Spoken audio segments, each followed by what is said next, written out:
I knew the laughter was for me the second I stepped onto the gravel driveway. It came sharp, high, and pointed, like they'd been rehearsing it since dawn. My cousin Marissa elbowed her sister and whispered loud enough for half the crowd to hear. Well, would you look at that? Didn't know auctions let in people who live paycheck to paycheck. I felt my jaw tighten, but I didn't give them what they wanted. I just kept walking, heels steady, chin up. I'd learned years ago that silence cuts deeper than snapping back. What they didn't know, what nobody here knew, was that I hadn't been broke in a very, very long time. The estate in front of us stretched wider than 3 football fields, with a white facade and pillars like something out of a magazine.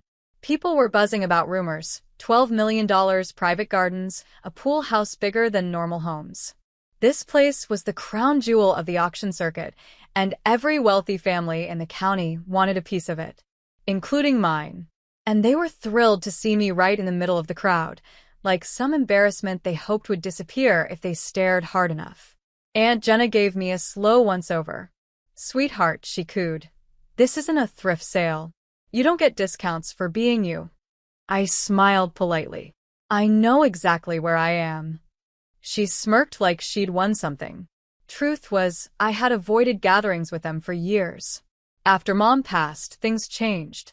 My relatives had treated me like I was a burden, like every breath I took cost them something.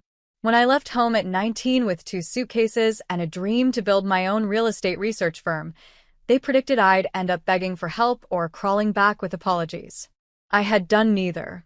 Instead, I worked like I had no choice but to win. And it turned out, I was very good at it.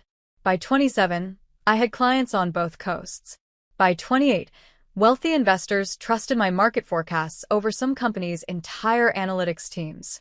And a year after that, I made a private deal with a retiring developer that changed my financial life forever.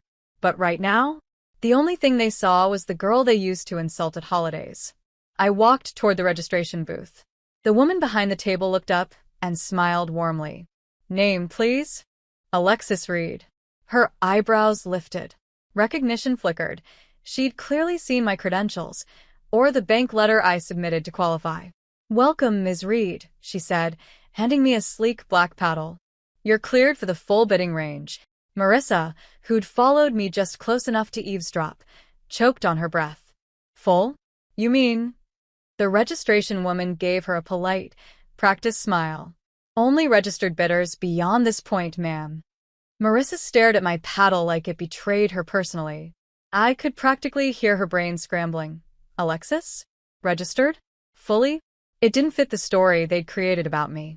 Inside the courtyard, I found a quiet corner. People gathered in clusters, discussing budgets and plans to flip or rent the estate.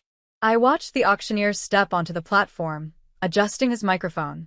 My heart thudded with adrenaline, not from nerves, but from the anticipation of what was about to unfold. The estate had sentimental weight for my relatives. For 3 generations, they'd dreamed about owning a property like this. They'd been bragging about it for months, telling everyone the Reed clan was finally rising again, as if they hadn't stepped on me every chance they got. But the universe has a funny sense of humor. Because the one person in the family they'd always dismissed as useless, she had the highest spending power in this courtyard. And they had absolutely no idea. The auctioneer lifted his hand. "Ladies and gentlemen, we'll begin in 60 seconds. Marissa's voice carried across the space. "She'll faint before she bids. Watch this." I inhaled slowly. Calm. Steady. Focused. My phone vibrated with a message. "Evan, my financial advisor. Funds are cleared. You're good to go, Lex." A small rush of warmth went through my chest. Not from the money, but from knowing I wasn't alone in my fight anymore. I had built a circle of people who respected my work, valued my ideas, and believed in me. The auctioneer slammed the gavel once. "We will begin the bidding for Willowcrest Estate at $6 million. Several paddles lifted immediately, maybe 20. 6.5. 7. 7.5. 8. My relatives joined too, smug and confident, whispering things like, "We've got this. She'll stay quiet." They weren't wrong. For the first 20 minutes, I stayed silent. 8.2. 8.3. 9 million. People started dropping out. Aunt Jenna's voice rose. 9.5. The crowd murmured. My cousins clapped like seals celebrating. This is it. We're getting it. I leaned against a marble pillar, checking my watch. Evan had told me exactly the point where everyone else's budgets would tap out. 10 million. 10.2. 10.4. Only 4 bidders remained, including my family. I slipped my paddle between my fingers. The auctioneer wiped his brow.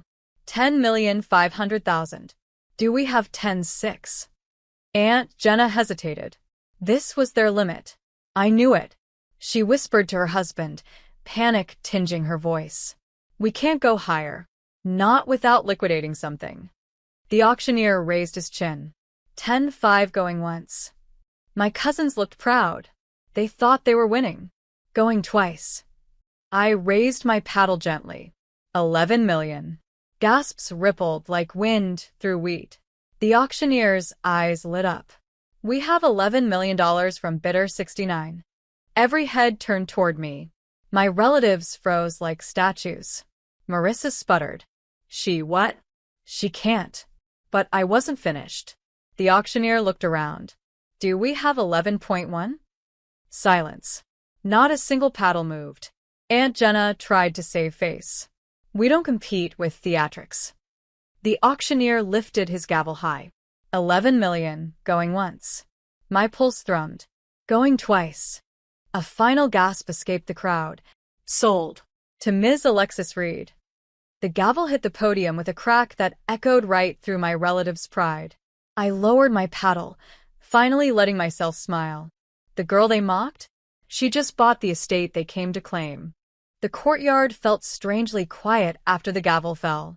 People whispered, eyes darting toward me like I had broken some unwritten rule. But the only looks I cared about were the ones coming from my relatives, the shock, the confusion, the disbelief. It was almost enough to make me laugh. Aunt Jenna marched toward me first, heels clicking like she was storming a courtroom. Alexis, she hissed, tell me you didn't actually bid. You don't have that kind of money. I met her glare calmly. Why does that bother you so much? She blinked, thrown off. It doesn't bother me. We just don't want you making a fool of yourself. I tilted my head. Funny. You didn't care about that when you all laughed at me walking in. Her face reddened instantly. Before she could respond, my cousin Trevor joined in, puffing his chest. Look, if you wanted attention, you didn't need to bid on an estate. Just say something next time. I let out a soft breath. I didn't do it for attention. They stared at me, waiting for an explanation. I didn't know them. Their expectations of me were still trapped in the past, back when I worked late nights at diners to afford community college textbooks. They didn't know how much I'd grown, how many people now depended on me professionally, how much I had changed since leaving their negativity behind. Marissa crossed her arms. Well, are you going to explain how you magically afford a $12 million estate? Or is this another one of your fantasies? I stepped closer, lowering my voice. I don't owe you a breakdown of my finances. But I will say this. While you all spent the last few years gossiping about me, I spent mine building something real. They exchanged uneasy glances. It wasn't magic, I continued. It was work. Something you never saw, because you were too busy assuming I'd fail. Their expressions sank, one by one. Before they could recover, the auction staff approached me with a tablet. Ms. Reed, congratulations. We'll finalize paperwork in the main office. Thank you, I said, following him past my frozen relatives. Their silence felt like closure. Inside the office, everything moved quickly, signatures, confirmation emails, proof of funds. The estate manager, a polite man named Daniel, looked genuinely impressed. You've secured a beautiful property, he said. Any plans yet? Yes, I replied. This will be the headquarters for my new development firm. I want it to be a place where women in real estate can actually grow instead of getting pushed aside. His eyes widened.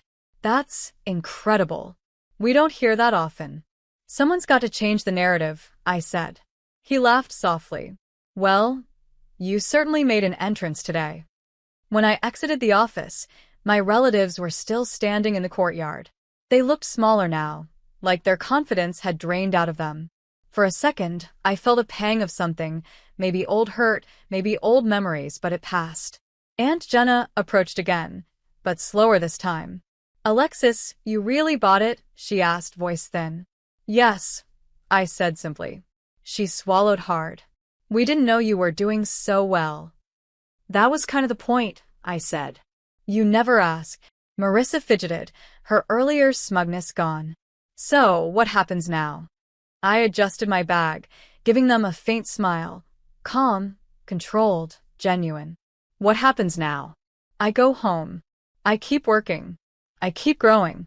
And maybe one day you'll realize success doesn't look the way you expected." Their faces dropped again, but this time they didn't argue.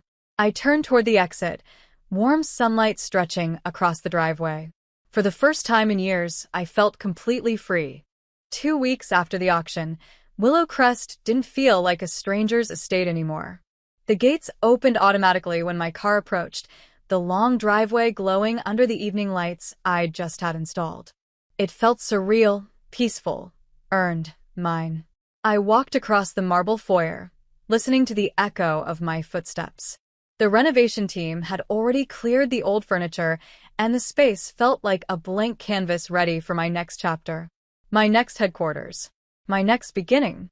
I stood near the tall windows, overlooking the gardens, when my phone buzzed. A text from Evan. "Media picked up your auction win. Congratulations again, Lex." I smiled. I didn't care about press coverage, but it was satisfying to know the story was out there. Not for revenge, not for attention, but because it showed how far I'd come since everyone counted me out. I turned when I heard footsteps. The estate manager, Daniel, walked in with a stack of plans. "Ready to go over the layout?" "Absolutely," I said. We spent the next hour reviewing every detail: workspace designs, conference rooms, the mentorship wing for young women entering real estate. I felt something I hadn't felt in years, a genuine sense of purpose. Not proving anyone wrong, building something right. When we wrapped up, Daniel gathered his papers. "Your team's going to love this place. And I have to say, what you did at that auction, that took courage." "It took history," I corrected softly. "Years of it." He nodded with understanding. "Well, you changed yours today." After he left, I stepped outside onto the balcony as warm wind brushed against my shoulders. The sunset washed the entire estate in gold, and for a moment, I just stood there breathing it all in. Then I heard tires crunching on the gravel below. I looked down. My relatives, Aunt Jenna, Marissa, Trevor, they were all standing outside their car, shifting awkwardly, unsure whether they should walk closer or leave. I sighed, grounding myself. This wasn't something I feared anymore. I made my way downstairs and opened the front door. "You guys need something?" Aunt Jenna clasped her hands. "We, wanted to apologize." Trevor nodded quickly. "Yeah. "We didn't realize you were doing so well." Marissa swallowed hard. "We shouldn't have mocked you. It wasn't right." Their voices were quiet, almost embarrassed. It was the first time in my life any of them had apologized for anything. I leaned against the doorway, not angry, just tired of the old story. It wasn't about money. It was about respect." "And how you treated me." Aunt Jenna looked down. "We know. And we're sorry." I exhaled slowly. "Thank you. I appreciate it." Their heads lifted slightly, hopeful. But I continued gently. "I'm not living in the past anymore. I worked for this life. I built it without you. I'm not angry. I'm just done trying to earn approval I never needed." They looked stunned, but they nodded. And that moment, calm, clear, peaceful, felt like the real victory. Not the estate, not the money, freedom. After my relatives drove away, the estate settled back into its quiet evening rhythm. Lights shimmered along the walking paths, and the fountains in the courtyard hummed softly. For the first time, the place didn't feel intimidating. It felt like home. I wandered through the empty halls, running my hand along the newly polished banisters. This wasn't just an estate. It was proof of every sleepless night, every risk I'd taken, every moment I refused to give up when people expected me to break. My phone buzzed again. Another message from Evan. Everything okay? You sounded tense earlier. I typed back. All good. They came to apologize. I think this chapter is closed. A moment later, he replied. Proud of you. You handled it with more grace than most people would. I smiled. Grace wasn't something I had growing up, it was something I had to learn in order to survive. I stepped outside onto the stone patio. The air smelled fresh, and cicadas buzzed faintly in the distance. I sat at the edge of the garden, staring at the silhouette of the estate against the fading light. This place was the beginning of my new company, but it was also the beginning of something more personal. The life I'd built without needing validation or approval from people who once dismissed me. The garden gates creaked open, and I turned to see Daniel walking up with a clipboard tucked under his arm. Didn't mean to intrude, he said. Just wanted to drop off the final blueprint revisions. I waved him over. You're not intruding. I could use a distraction. He sat beside me on the stone bench. Long day. A symbolic one, I said with a small laugh. My relative showed up. Tried to apologize. He raised an eyebrow. And how'd that go? I accepted it, I replied. But I didn't let them back into a place in my life they never earned. He nodded slowly. Healthy choice. I glanced at him. Feels like this estate isn't just a business move for me. It's healing something. He smiled. Then it's already worth the investment. For a moment, we sat quietly, two people on a stone bench, looking out at a future rising from the ashes of old wounds. Alexis, he said gently, I've seen a lot of people buy properties, but I've never seen anyone reclaim their story quite like you did. I felt warmth rise in my chest. Thank you. That means more than you know. He stood, offering a hand to help me up. Ready to see the new office wing tomorrow? Absolutely. As we walked back toward the entrance, the estate lights flickered on one by one, glowing like a promise. I paused at the door, taking it all in. The girl who once felt small, ignored, and underestimated was gone. In her place stood a woman who had built her own path, her own company, and now, her own estate. My revenge wasn't the purchase. It was the quiet confidence of a life I shaped myself. A life that finally felt like mine. The clinking of silverware and the hum of polite laughter filled the long oak dining table as my father stood, raising his glass with a self-satisfied grin. Tonight, he began, voice booming with pride, we celebrate our real daughter, the successful one. Before we begin, drop a comment and tell us where are you from and from which city you're watching our videos? And after watching the whole video, don't forget to tell us what would you do in this situation? Be honest, tell me in the comments below. We read every comment. Let's begin. The room erupted in applause. My mother dabbed her eyes with a napkin, pretending to be emotional. My sister, Emily, gave a modest little smile, basking in the glow of their approval. I sat at the far end, silent, the weight of his words cutting sharper than the crystal knives on the table. Dad, Emily said, laughing softly, you don't have to say that. He smirked. Oh, I do. The world needs to know the difference between ambition and, well, wasted potential. His eyes slid toward me like daggers. Everyone followed his gaze. I could feel the heat of it on my skin, the unspoken judgment, the failure, the disappointment, the one who married below her worth. My husband, Ryan, sat beside me, calm, composed, his hand resting lightly on my knee beneath the table. His tailored suit didn't scream wealth, but his confidence carried a quiet kind of authority that no one in that room recognized yet. Emily leaned forward. You're still, what is it you do again? Freelancing. A few stifled laughs followed. I forced a smile. Something like that. She nodded, smug. Well, we can't all be vice presidents of Parker and Holt, right? My father chuckled, tapping her glass. Exactly. You've made this family proud, Emily. You've earned your place. My mother looked at me for a moment, then quickly looked away. That glance, pity mixed with embarrassment, was worse than words. Ryan leaned in, his voice low, calm, dangerous. You sure you want to sit through this? I met his eyes and smiled faintly. Oh, I want to see how far they'll go. The waiter arrived with champagne. Dad lifted his glass again.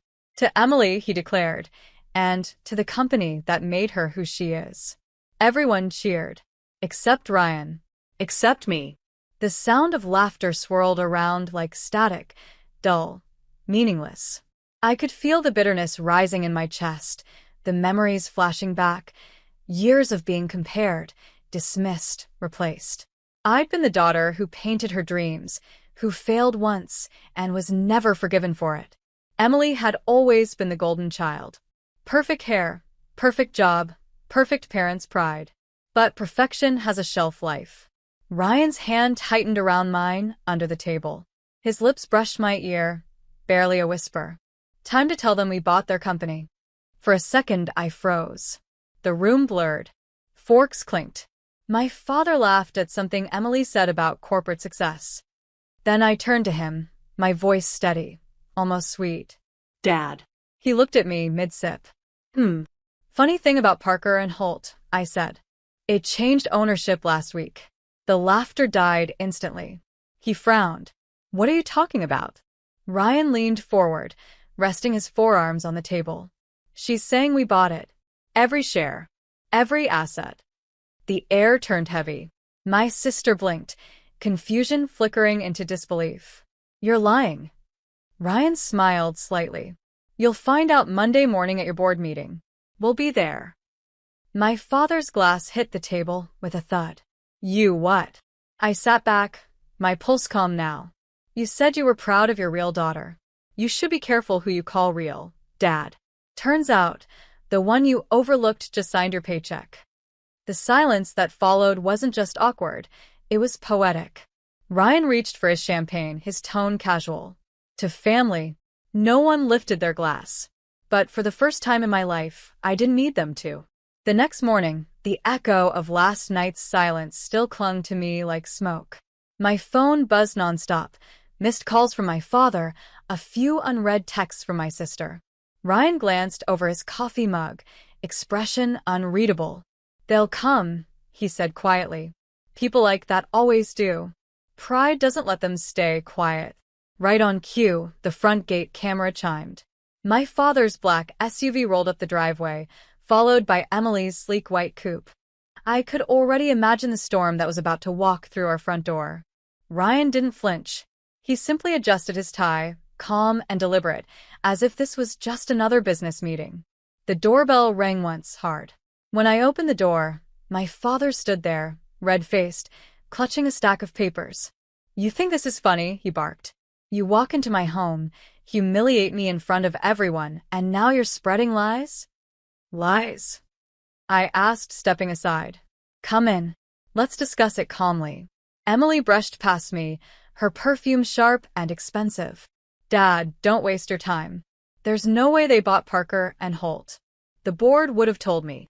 Ryan leaned against the counter, unbothered. Actually, they did. Check your email. She scoffed but pulled out her phone anyway. The moment her eyes scanned the screen, the color drained from her face.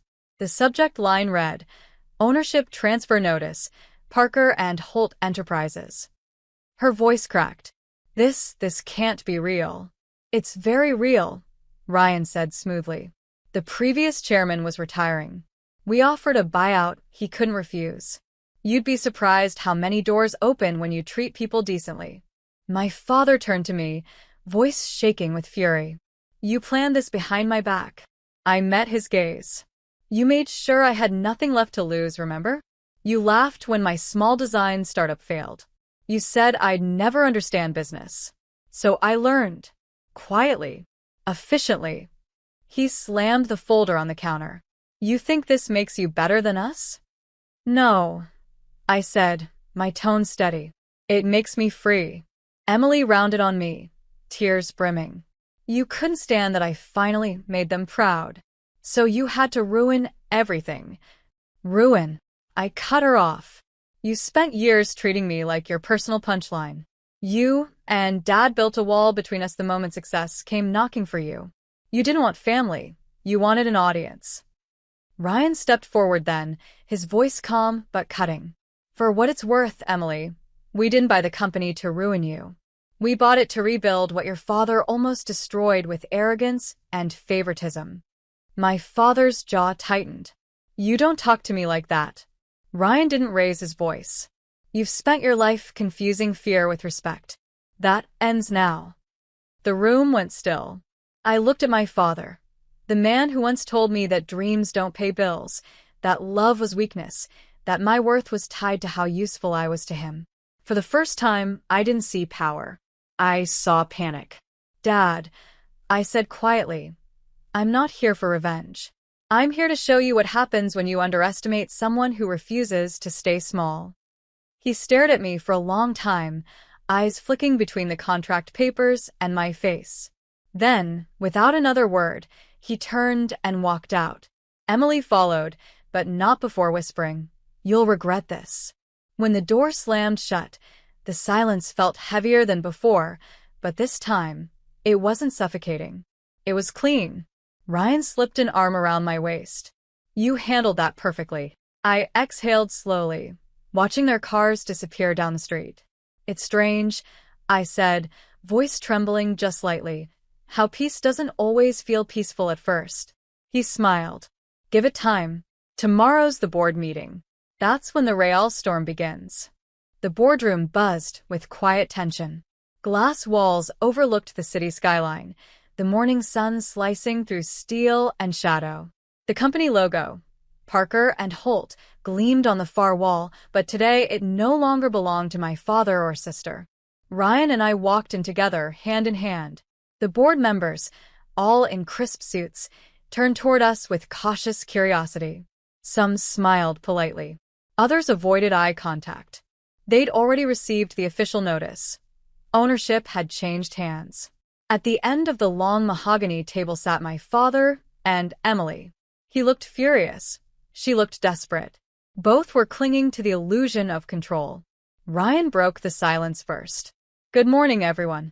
As of last Friday, my wife and I are the majority shareholders of Parker and Holt. We appreciate your time. Emily slammed her pen down. You can't just waltz in here and act like you own the place. Ryan raised an eyebrow. We don't act like we own it, Emily. We actually do. Laughter rippled quietly through the room. A few executives shifted uncomfortably, hiding smiles. My father's glare could have burned through stone. He rose to his feet, voice booming. You don't understand what you've done. This company isn't a game. It's taken me 30 years to build. I looked at him evenly. 30 years of hiring your favorites, promoting your daughter, and running others into the ground. You built an empire on humiliation, Dad. I'm just here to clean up the mess. He took a step forward, his tone low and venomous. You think you can run a corporation? You couldn't even run your own life. Ryan stood beside me, his tone steady as a blade. She rebuilt her life from nothing. That's more than you've ever done. Emily turned toward the board, voice trembling. You all know me.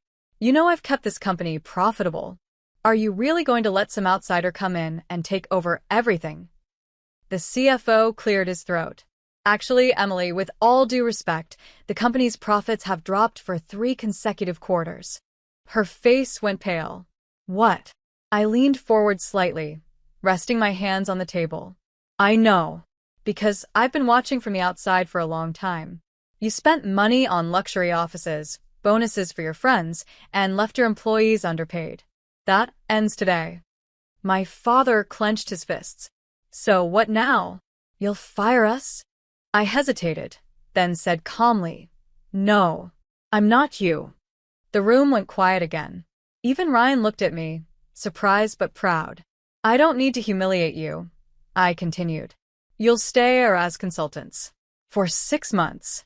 Enough time to teach the next generation how not to destroy a company from the inside out. Emily's voice broke. You're doing this to hurt me. No, I said softly. I'm doing this so you finally understand what it feels like to be on the other side of someone's arrogance. My father sank slowly back into his chair, silent now. The weight of what he'd lost seemed to crash down all at once. Ryan addressed the board again, calm and composed. Effective immediately, there will be a restructuring plan. New priorities: fair pay, employee safety, and ethical management. My wife will lead the transition. Applause filled the room, hesitant at first, then stronger, like everyone had been waiting years for this moment. As I looked around, something inside me settled. Not triumph, but peace. For years, I'd dreamed of proving them wrong. But now that I'd done it, I realized I didn't need their approval. I just needed to finally stop chasing it. When the meeting ended, I walked past my father without a word. He didn't look up. Emily sat frozen, staring at her phone, scrolling through messages from coworkers who'd already shifted their loyalty. Ryan opened the door for me. "You okay?" he asked. I smiled faintly. Better than I've ever been. We stepped into the sunlight. For once, it didn't feel harsh. It felt earned. 2 weeks later, the headlines were everywhere. New leadership at Parker and Holt promises reform. Female owner brings humanity back to business. Reporters called nonstop. Investors returned. Employees smiled again in the hallways. But success doesn't silence jealousy. It amplifies it. That night, as the city lights blinked beyond our penthouse window, I received a call from an unknown number. I almost ignored it, until I heard the voice. "Congratulations, sis," Emily said, the words dripping with bitterness.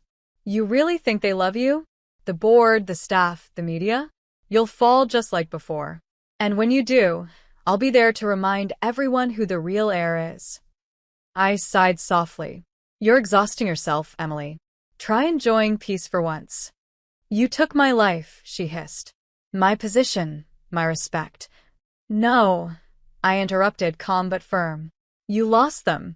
All I did was stop pretending you deserve them." She hung up. Ryan looked up from his laptop. "Trouble. Just old ghosts trying to stay relevant," I murmured, placing my phone face down. But I should have known Emily wasn't done. The next morning, my assistant burst into my office, pale. "Ma'am, you need to see this." She handed me a tablet. A video played, a false news clip accusing me of fraud, claiming the buyout was illegal. It was a lie, carefully edited, and spread across every major social platform. Ryan entered moments later, jaw tight. She did it. I felt my pulse steady, not from panic, but from resolve. "Then we'll handle it the right way." By noon, I called an emergency press conference. Cameras flashed as I walked in, head high, voice calm. False narratives spread fast when truth threatens fragile egos, I began. But facts move louder than rumors. I displayed proof of every transaction, every legal clearance, every signed agreement. The audience watched as the truth unfolded live. Documents, timestamps, and even a clip of the former chairman himself saying, "It was her integrity that convinced me to sell." Reporters murmured. Cameras clicked like thunder. And then, right in the back of the crowd, I saw her, Emily, in sunglasses and a trembling jaw. I didn't flinch.